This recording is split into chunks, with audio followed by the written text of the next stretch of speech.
Good morning everyone, and thank you for joining us on Morning Markets. Today I wanted to really discuss the differences between what you can see in the ticker in terms of the performance of asset markets yesterday, but also some of the strength and more positive information that we were getting from an economic perspective. So let's start on the economic side of things and just looking at a couple of data points from yesterday.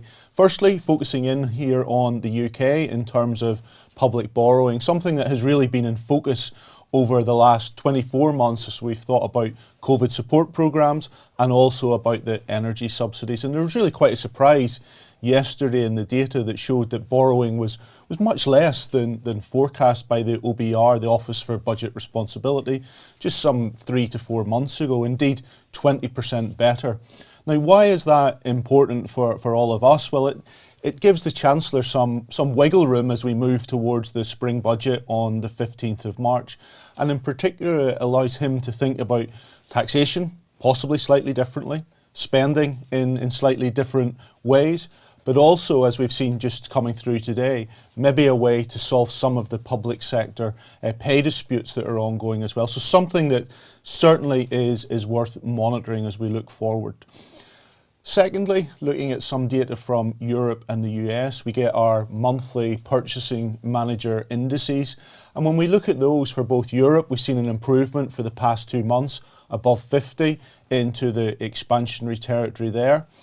And one of the key things that's really helping in Europe at the moment is the very significant decline that we've seen in natural gas prices, attributable to mild winter, high storage levels. But for some context, natural gas prices have fallen from around 300 euros per megawatt hour to 50 euros per megawatt hour today. So quite a significant change, and that's certainly feeding into confidence in Europe. And in the US, we saw the PMI numbers coming in above 50 as well. So both sides of the Atlantic, if you will, speaking to a more positive economic backdrop. Now you might ask, how is that feeding into that much more negative asset market performance that we saw yesterday? Very much linking that to inflation, the fact that it may be supporting higher inflation for slightly longer, but also that maybe what we will see is interest rates moving slightly higher than previously thought to counter some of that economic strength that is very evident at the moment. That's manifesting itself really in bond markets selling off a little bit, and interest rate expectations as a result have increased.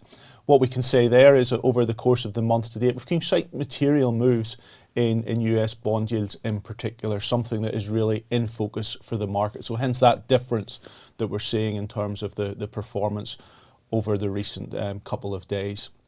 Just looking also in the US yesterday, we heard from 2 large retail companies, Walmart and Home Depot. Both of them slightly sanguine in terms of their outlook. Why do I think they're important to have a view on? Well, between them, they have revenues of over $700 billion. That's equivalent to the GDP of a small country. And just looking this morning, it's really equivalent to the size of Switzerland. So it really gives you an idea of how important they are and how good an indication they give of the health of the US consumer. I'll leave it there today, but please do join us again tomorrow. If you're interested in taking your investing to the next level, or would like to know more about the options available to you when you retire, then download our free guides to ISAs and pensions. These are available in the video description below.